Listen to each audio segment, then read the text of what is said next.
സന്തോഷവേളയിൽ ഞാൻ പാടും ഹല്ലേലൂയ. ദാവീദെ പോലെ ഞാൻ പാടിടും ഹല്ലേലൂയ. യേശുവിനായി ഞാൻ പാടിടും ഹല്ലേലൂയ. ദാവീദെ പോലെ ഞാൻ പാടിടും ഹല്ലേലൂയ. യേശുവിനായി ഞാൻ പാടിടും hallelujah. Hallelujah hallelujah hallelujah hallelujah hallelujah hallelujah hallelujah hallelujah hallelujah hallelujah hallelujah.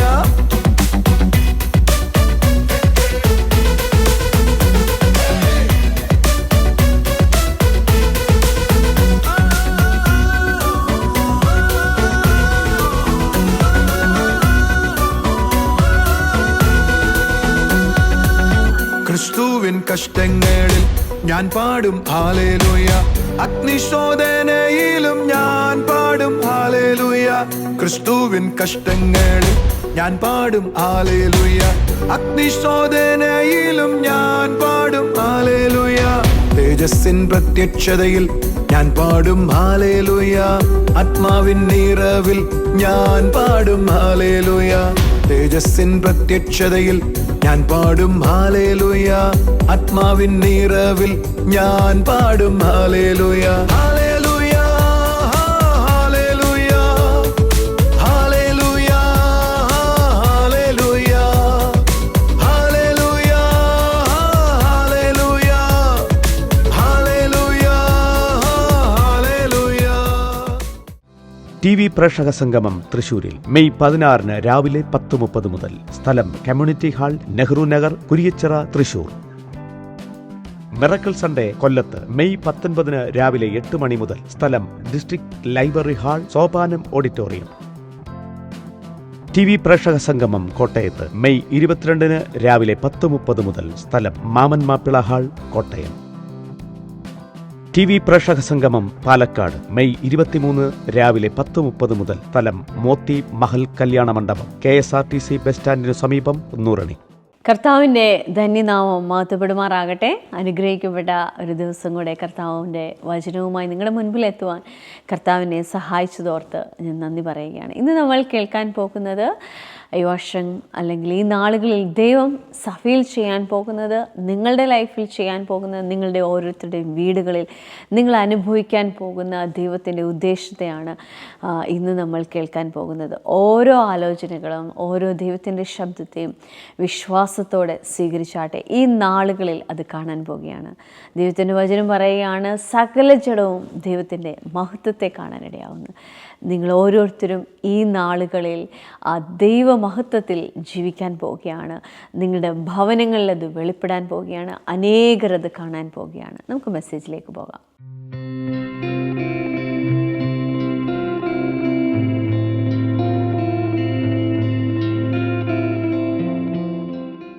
സുവിശേഷം പറഞ്ഞിട്ട് മാറാതിരുന്നു എന്ന് തോന്നുന്ന വീടുകൾ കർത്താവിന്റെ കരത്താൽ, സന്ദർശനത്താൽ മാറാൻ പോകുന്നു.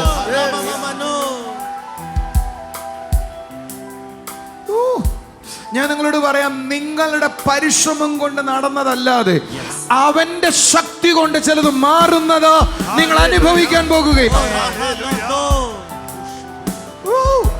കൈയടിച്ചോ, രാമീൻ പറഞ്ഞു, ശബ്ദമുയർത്തി ഹല്ലേലൂയ പറഞ്ഞു. ഇന്ന് പകൽ മുതൽ നിന്റെ വീട്ടിനകത്ത് നടക്കട്ടെ, ഈ സഭയിൽ അത് നടക്കട്ടെ. നിങ്ങൾ ശ്രദ്ധിക്കാവോ, ദൈവം ഇത് ഇടപെട്ടപ്പോൾ, മോശയോട് ദൈവം ഇടപെട്ടപ്പോൾ പറഞ്ഞു, അവിടെ ഒരു വലിയ തിക്കായ ക്ലൗഡ് ഉണ്ടായി. യേശുവിനോട് കർത്താവ് ഇത് ഇടപെട്ടപ്പോൾ പ്രകാശമുള്ളൊരു മേഘം ഉണ്ടായി. ഒരു നല്ല ആമീൻ പറഞ്ഞു. എന്ന് പറഞ്ഞാൽ ദൈവം തന്റെ സിംഹാസനം വിട്ട് ആ തേജസ്സിൽ പ്രത്യക്ഷപ്പെടാൻ തുടങ്ങി. ഞാൻ ദൂത് പറയട്ടെ, നിങ്ങളുടെ വീടുകളിൽ ദൈവത്തിന്റെ തേജസ്സിന്റെ പ്രത്യക്ഷത ഉണ്ടാകും. ഞാനിത് പറയുമ്പോൾ സഭയ്ക്കകത്ത് അത് ഉണ്ടാകാൻ പോവാ. സഭയ്ക്കകത്ത് തേജസ്സിന്റെ മേഘം വെളിപ്പെടും. എല്ലാവരും ഒരേപോലെ. വാ ജസ്ന, നീ പാടുമ്പോ, പ്രസംഗിക്കുമ്പോ എന്റെ പുറകെ ഒരാൾ നിന്നേ. പാടുമ്പോൾ തേജസ്സുള്ള മേഘമാളുകൾ അനുഭവിക്കാൻ തുടങ്ങും. തേജസ് മേഘമായി ഇറങ്ങി നിൽക്കും. നിങ്ങളത് കാണും. ഞാൻ കൊല്ലത്ത് പ്രസംഗിക്കുമ്പോൾ എനിക്ക് തോന്നുക ആ ഹോള് മുഴുവൻ മങ്ങിപ്പോയോ എന്നൊരു സംശയം. എന്ന് പറഞ്ഞ മേഘം ഒരു മഞ്ഞ് നിറഞ്ഞാൽ എങ്ങനെ ഉണ്ടാകുമോ അതേപോലെ ഈ ഹോളിൽ ഉണ്ടാകാൻ തുടങ്ങട്ടെ. ഇപ്പോൾ മുതൽ വലിയൊരു ട്രാൻസ്ഫോർമേഷൻ ഈ അന്തരീക്ഷത്തിൽ ഉണ്ടാകട്ടെ. മേഘം നിൽക്കുന്ന ആളുകൾ കാണട്ടെ, ശബ്ദം ആളുകൾ കേൾക്കട്ടെ. Now in Jesus name.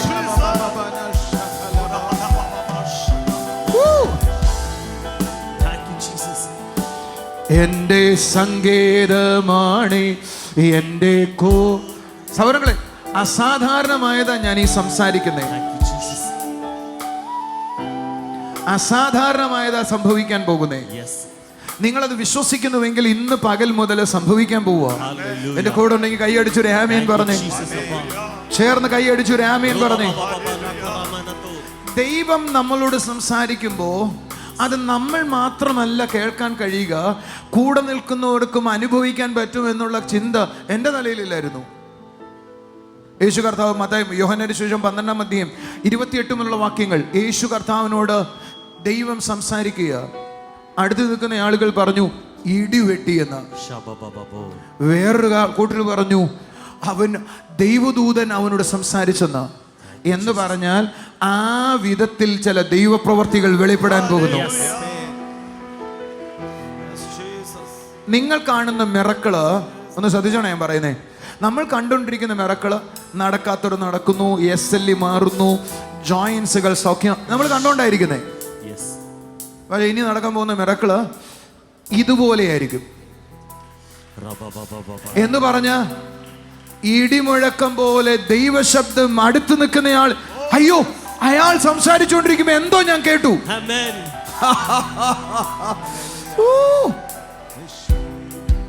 ഇനി ഞാൻ പറയുന്നത് കേട്ടോണം കേട്ടോ.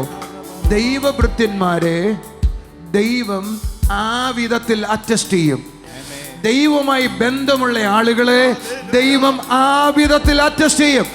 അങ്ങനെ ദൈവം സ്വീകരിക്കുന്ന സീസണായതാ.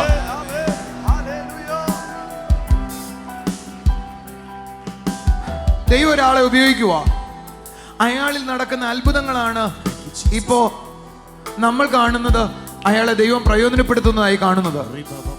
പക്ഷേ ഇനിയൊരു സീസൺ വരുന്നത്, ദൈവം അയാളോട് സംസാരിക്കുന്നത് ആളുകൾക്ക് മനസ്സിലാകും. ആ വിധത്തിൽ കാര്യങ്ങൾ തിരിയാൻ പോകുകയാണ്. അത് ഈ സമൂഹത്തിന് തന്നെ മാറ്റം വരുത്തും, ഈ കാലഘട്ടത്തിന് മാറ്റം വരുത്തും.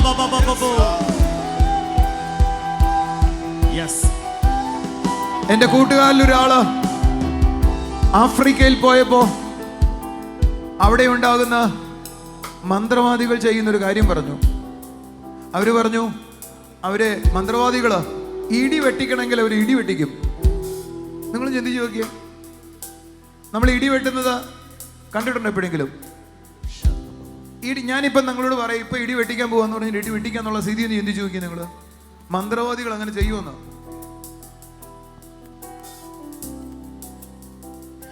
ചില മന്ത്രവാദികൾ മൃഗങ്ങളെ ഉണ്ടാക്കുന്നവരുണ്ടെന്നാ പറയുന്നത്. ബൈബിളിൽ അതിന് വല്ല തെളിവുണ്ടോ?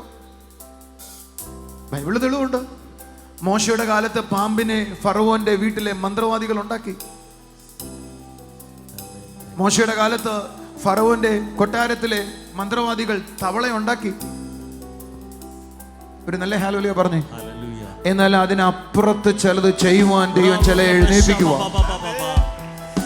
ആരോ ഒരാളോട് പറഞ്ഞു, പണ്ട് അമേരിക്കയിൽ നിന്നായിരുന്നു ദൈവവൃത്യന്മാർ വന്നുകൊണ്ടിരുന്നത്, ഇംഗ്ലണ്ടിൽ നിന്നാണ്. ഇപ്പൊ കൂടുതൽ വരുന്ന ആഫ്രിക്കയിൽ നിന്നാണ്. നിങ്ങൾ ആരെങ്കിലും അങ്ങനെ ചിന്തിച്ചിട്ടുണ്ടോ? അതിന്റെ കാരണം ചിന്തിച്ചിട്ടുണ്ടോ? ആഫ്രിക്കയിൽ അത്രത്തോളം പാപം ഉണ്ടായിരുന്നു, അത്രത്തോളം അഴുക്കുണ്ടായിരുന്നു, അത്രത്തോളം മന്ത്രവാദം ഉണ്ടായിരുന്നു. ആ മേഖലയിൽ ദൈവം ആളുകളെ വീണ്ടും എഴുന്നേൽപ്പിച്ച്. പാപം പെരുകുന്നിടത്ത് കൃപ വർദ്ധിക്കുന്നേ.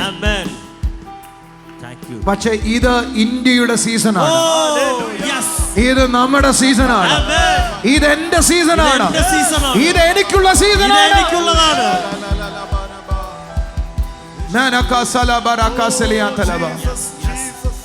നീ ദൈവത്താൽ സംസാരിക്കുമ്പോൾ, ദൈവം നിന്നോട് സംസാരിക്കുമ്പോൾ അത് മറ്റുള്ളവർ അനുഭവിക്കാൻ പോവുക. ബ്രദറെ, പുതിയ നിയമത്തിൽ ആരെങ്കിലും അപ്പോസ്തലനായ പൗലോസ് 9-ാം അധ്യായം 7-ാം വാക്യം, പൗലോസിനോട് ദൈവം ഇടപെടുക. കൂടെയുള്ള പടയാളികൾ മുഴുവൻ തറയിൽ വീണു. അവരെല്ലാം ഒരു ശബ്ദം കേട്ടു. എന്താണ് പറയുന്നതെന്ന് മനസ്സിലായില്ല, പക്ഷെ എല്ലാവരുടെയും ചെവിയിൽ ശബ്ദം കേട്ടു. ദൈവത്തിന്റെ രീതികൾ അങ്ങനെയാ. ദൈവം അങ്ങനെ ഇടപെടാൻ പോവാ. ഞാൻ ഇത്രയും നാൾ വിചാരിച്ചിരുന്നത് ദൈവം എന്നോട് സംസാരിച്ച ഞാൻ മാത്രമേ കേൾക്കത്തുള്ളൂ എന്നാണ്. പക്ഷെ വേദവചനം എന്നോട് കർത്താവ് പറഞ്ഞു, അങ്ങനെയല്ലടാ, ഞാൻ ആരെങ്കിലും അറ്റസ്റ്റ് ചെയ്താൽ അവരോട് ഞാൻ സംസാരിക്കുന്നത് മറ്റുള്ളവർ കേൾക്കുകയായിരിക്കുമെന്ന്. ഒന്നും കൂടെ പറയാം, ഞാൻ ആരെങ്കിലും അറ്റസ്റ്റ് ചെയ്താൽ ഞാൻ അവരോട് സംസാരിക്കുന്നത് മറ്റുള്ളവർ കേൾക്കുകയായിരിക്കും. മറ്റുള്ളവരുടെ മുമ്പിൽ ദൈവം നിന്നെ അറ്റസ്റ്റ് ചെയ്യാൻ പോവാ.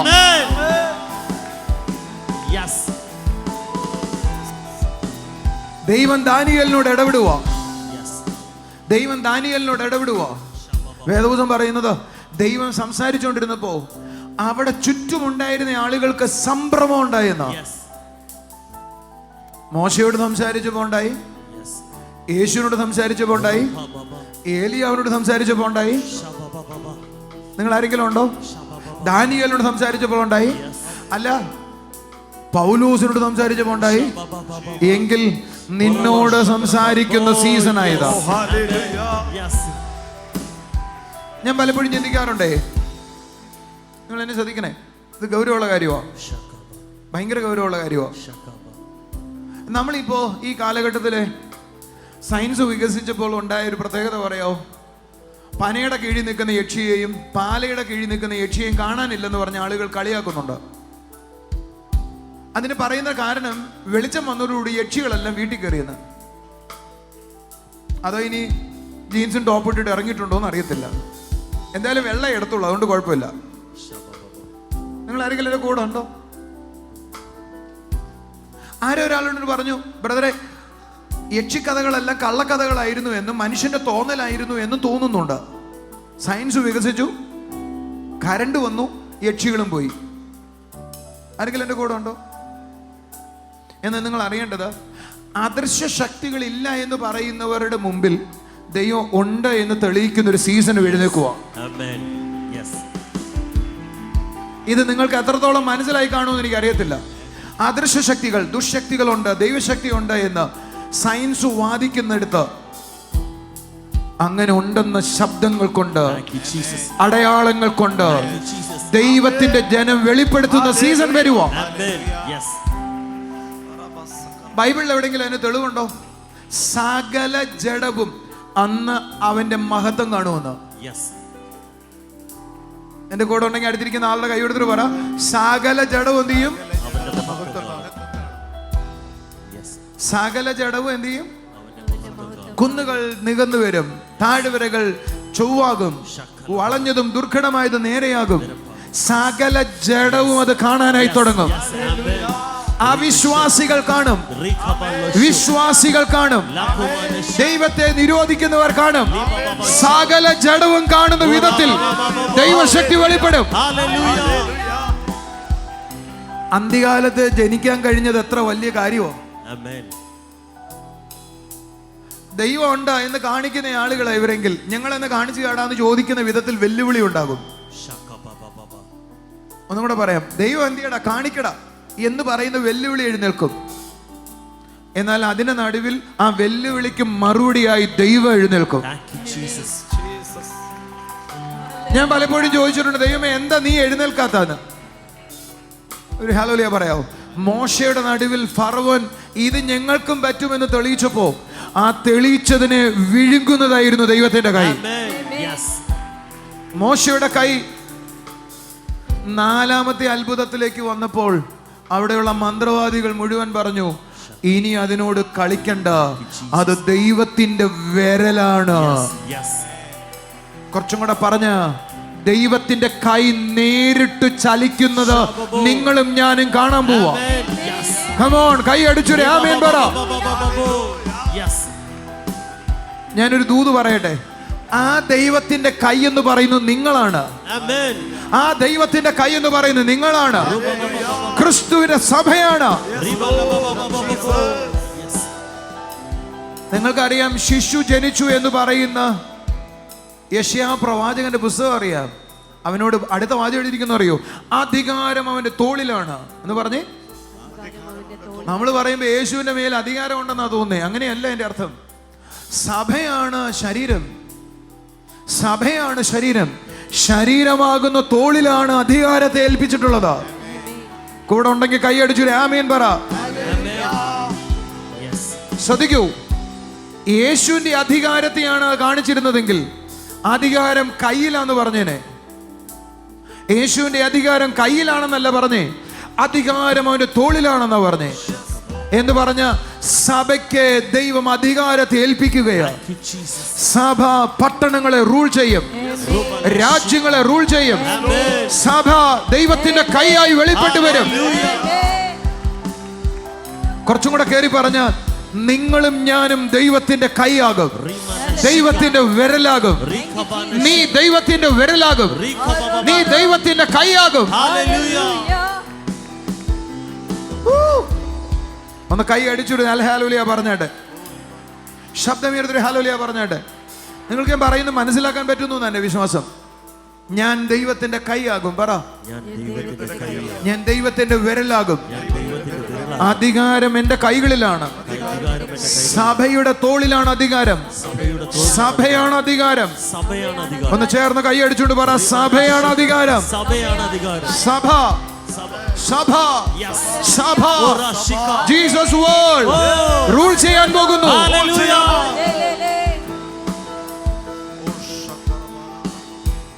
അടുത്ത പ്രത്യേകത പറയട്ടെ, ഒരു നല്ല ആമേൻ പറഞ്ഞാട്ടെ. ന്യായാധിപന്മാരുടെ പുസ്തകം നിങ്ങൾ വായിക്കണം, 2-ാം അധ്യായം 4-ാം വാക്യം വായിക്കണം. ഒരു ദൂതൻ ഇറങ്ങി വന്ന് സംസാരിക്കുകയാണ്. വേദപുസ്തകം പറയുന്നത് ഇസ്രായേൽ ജനം മുഴുവൻ കേട്ടു എന്നാണ്. നിങ്ങൾ എപ്പോഴെങ്കിലും അങ്ങനെ ചിന്തിച്ചിട്ടുണ്ടോ? ഒരു ദൂതൻ ഇറങ്ങി വന്ന് സംസാരിച്ചാൽ നിങ്ങളോടല്ലേ സംസാരിക്കത്തുള്ളൂ? ഇവിടെ വന്ന് ഇവിടെ ഇരിക്കുന്ന എല്ലാവരോടും കൂടെ ഒരു ദൂതൻ സംസാരിക്കുമോ? ടെൽ മീ, നിങ്ങൾ പറ. അങ്ങനെ നിങ്ങളുടെ തലയിൽ പോലെങ്കിലും ചിന്തയുണ്ടോ? ഉണ്ടെന്നോ ഇല്ലെന്നോ? ക്രിസ്തീയ സഭ ആരംഭിച്ചത് എവിടെ നിന്നാണെന്നറിയോ?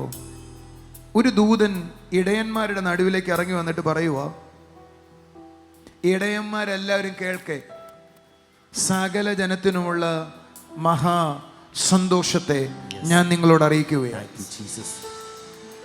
ഒരാൾക്കുണ്ടായ ദർശനമല്ല, ഒരാൾക്കുണ്ടായ പ്രവചനമല്ല, ഒരു കൂട്ടം ആളുകൾ ഒരേപോലെ അത് കേട്ടു. അത് കഴിഞ്ഞപ്പോൾ ഒരു കൂട്ടം ദൂതന്മാർ ഇറങ്ങി വന്നൊരു പാട്ടുപാടി. ആ ദൂതന്മാരുടെ പാട്ടും എല്ലാവരും ഒരേപോലെ കേട്ടു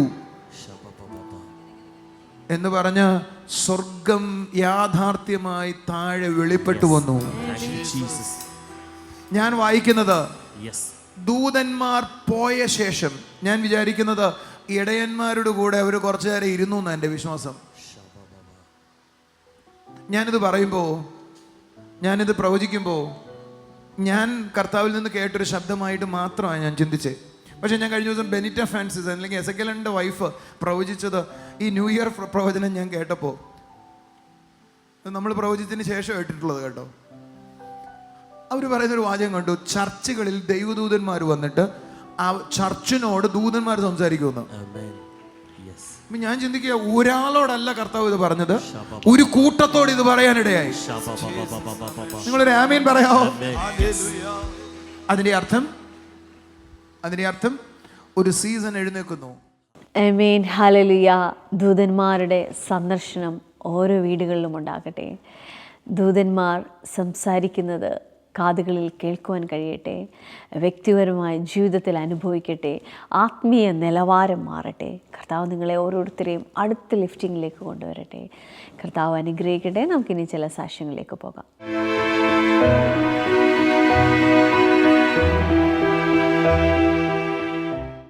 സീരിയൽ നമ്പർ 47. ബ്രദറെ, ഈ സിസ്റ്റർ മരുത്തടി എന്ന സ്ഥലത്തു നിന്നാണ് വരുന്നത്. സിസ്റ്റർ പേര് അനിത സുധൻ എന്നാണ്. മരുത്തടിയിൽ നിന്നാണ് അനിത സുധൻ. അതെ. അപ്പോൾ ഈ സിസ്റ്ററിന് ഒരു വലിയൊരു സാക്ഷ്യം പറയാനുള്ളത്, ആൻജിയോപ്ലാസ്റ്റി കഴിഞ്ഞതിന് ശേഷം സിസ്റ്ററിന്റെ പെടലിക്ക് ഭയങ്കര താഴെ ഇങ്ങോട്ട് പൊള്ളുന്ന രീതിയിൽ ഭയങ്കര വേദനയിലായിരുന്നു. ആൻജിയോപ്ലാസ്റ്റി കഴിഞ്ഞാണ് ഹാർട്ടിന്റെ. അപ്പോൾ അതിനുശേഷം കഴിഞ്ഞ ദിവസം ബ്രദർ ഇങ്ങനെ നടുവേദനയാലും ശരീരവേദനയാലും ഉള്ളവരെല്ലാം പ്രാർത്ഥിക്കുവാനായിട്ട് ബ്രദർ പ്രാർത്ഥിക്കുകയും വിശ്വാസത്തോട് ഈ സിസ്റ്റർ കൈവച്ച് പ്രാർത്ഥിച്ചതിന് ശേഷം ആ പൊള്ളൽ പോലുള്ള ആ വേദന നിശേഷം മാറി എന്നാണ്. കൈയടിച്ച് കർത്താവിനെ സ്തുതിച്ചു. ആൻജിയോപ്ലാസ്റ്റിന് ശേഷം കഴുത്തിന് പ്രയാസമായിരുന്നു അല്ലേ? പിന്നെ പൊള്ളുന്ന കണക്കുള്ള അതായത് പെടലിക്കുന്ന താഴെ ഭയങ്കരമായിട്ട് വേദനയില്ല, നമുക്ക് ഭയങ്കരമായിട്ട് ഇങ്ങ് പൊള്ളുന്ന ഒരു 2-2.5 മാസം വരെ ഉണ്ടായിരുന്നു. ഇപ്പൊ കഴിഞ്ഞ പ്രാവശ്യത്തെ പ്രാർത്ഥനയിലിപ്പോ ഇപ്പോൾ 1 മാസം ബ്രദർ ഇങ്ങനെ മുതുവേദനയും നടുവേദനയൊക്കെ ഉള്ളവർക്ക് വേണ്ടി പ്രാർത്ഥിക്കാൻ പറയുമ്പോൾ ഞാനിങ്ങനെ വിശ്വാസത്തോടെ കർത്താവ് എൻ്റെ വേദനയും എൻ്റെ ഈ അവസ്ഥയും നീ മാറ്റിത്തരണേന്ന് പ്രാർത്ഥിച്ചു. പക്ഷെ അതിന് ശേഷം ഇപ്പം 4 ആഴ്ച ഒരു കുഴ കൈയടിച്ച് കർത്താവിനെ സ്തുതിച്ച്. KLM 46 ഈ ബ്രദറിൻ്റെ പേര് അനന്തു എന്നാണ്. കരിക്കോട് എന്ന് പറഞ്ഞ സ്ഥലത്തു നിന്നാണ് ഈ ബ്രദർ വരുന്നത്. ഇദ്ദേഹം ഒരു ഓൺലൈൻ കോഴ്സ്, ഓയിൽ ആൻഡ് ഗ്യാസിൻ്റെ ഒരു ഓൺലൈൻ കോഴ്സ് പഠിക്കുമായിരുന്നു. അതോടൊപ്പം ജോലി ആഗ്രഹിച്ചാണ് ആ കോഴ്സ് പഠിച്ചത്. മെയ് മാസത്തിൽ ഈ ബ്രദർ നമ്മുടെ ചർച്ചിൽ വന്നു. ജോലിക്ക് വേണ്ടി ബ്രദർ പ്രാർത്ഥിച്ചു. അദ്ദേഹത്തിനുണ്ടായ ഒരു എക്സ്പീരിയൻസ് എന്ന് പറഞ്ഞത് 2 ആഴ്ച മുമ്പ് അദ്ദേഹം പഠിച്ചുകൊണ്ടിരിക്കുന്ന സമയത്ത് അദ്ദേഹം പറഞ്ഞിങ്ങനെയാണ്, വെള്ള വസ്ത്രധാരിയായ ഒരു മനുഷ്യൻ അദ്ദേഹത്തിൻ്റെ അടുത്ത് വന്നിരുന്നു. ആ വന്നിരുന്ന ഏതാനും നിമിഷങ്ങൾക്കകം ഇൻ്റർവ്യൂവിനുള്ള കോള് വന്നു. അബുദാബിയിൽ ഓയിൽ ആൻഡ് ഗ്യാസ് കമ്പനിയിൽ ആ ഇൻ്റർവ്യൂ കഴിഞ്ഞു. അദ്ദേഹത്തിന് ജോലിയായെന്നാണ് പറയുന്നത്. നീ തന്നെ പറഞ്ഞിട്ട് നീ ആദ്യം ഇവിടെ വരാൻ കാരണം ഒരു സൗഖ്യം കിട്ടുകൊണ്ടല്ലേ ചെയ്തത്? ആണോ? എന്ത് വരുന്നത് എനിക്ക് അത് എൻ്റെ മെമ്മറി മിസ്റ്റേക്ക് ആണോ? വേറെ പറഞ്ഞായിരുന്നു മോനെ ഇവിടെ വന്നത് കർത്താവാണ് മോനെ വിളിച്ചത്. ബ്രദർ ദുബായിലും അബുദാബിയിലും ഒക്കെ മീറ്റിങ്ങിന് വരുമ്പോൾ മോനൊരു ജോലി കിട്ടും, നല്ലൊരു ജോലിയിലാവും, നല്ലൊരു നിലയിലാവും, പ്പെട്ട മകനായിട്ട് എന്നും ജീവിക്കണം എന്ന് പറഞ്ഞിരുന്നു. ഇപ്പോൾ മോന് എന്ത് സംഭവിച്ചത്? ഇംഗ്ലീഷ് പറഞ്ഞ പോലെയാണോ സംഭവിച്ചത്? എങ്ങനെയാണെന്ന് പറഞ്ഞു. ഞാനൊരു കോഴ്സ് ചെയ്യായിരുന്നു ഓയിൽ ആൻഡ് ഗ്യാസിൻ്റെ. രാത്രിയിലാണ് കോഴ്സ്. അപ്പോൾ രാവിലെ ഞാൻ നോട്ട്സൊക്കെ ഇരുന്ന് പഠിക്കുമായിരുന്നു. അപ്പോൾ എൻ്റെ മനസ്സിലൊരു അനുഭവം തോന്നി, ഒരു കസേര അപ്പുറത്തോട് എൻ്റെ അടുത്തോട് വേറൊരു കസേര ഇടണമെന്ന്. അങ്ങനെ ഞാൻ എടുത്തിട്ടു. എന്നിട്ട് പറഞ്ഞു, കർത്താവേ നീ എൻ്റെ കൂടെ ഇരിക്കണം. അങ്ങനെ ഒരു വെള്ള വസ്ത്രമായിട്ട് എടുത്തു വന്നിരിക്കുന്നു. നീ ഒന്നും കൊണ്ട് പേടിക്കുന്ന, നീ നല്ല നിലയിലെത്തും. ഇത് കഴിഞ്ഞപ്പോൾ ഒരു 5 മിനിറ്റ് കഴിഞ്ഞ് എനിക്ക് കോള് വന്നു. അനന്തമില്ലേ എന്ന് ചോദിച്ചു. ഇതിനൊക്കെ ഒരു ഇൻ്റർവ്യൂ ഉണ്ട്, വരണമെന്ന് പറഞ്ഞു. ഞാൻ ചെന്ന്, കർത്താവേ ഞാനല്ല നീയാ പോകുന്നതെന്ന് പറഞ്ഞു.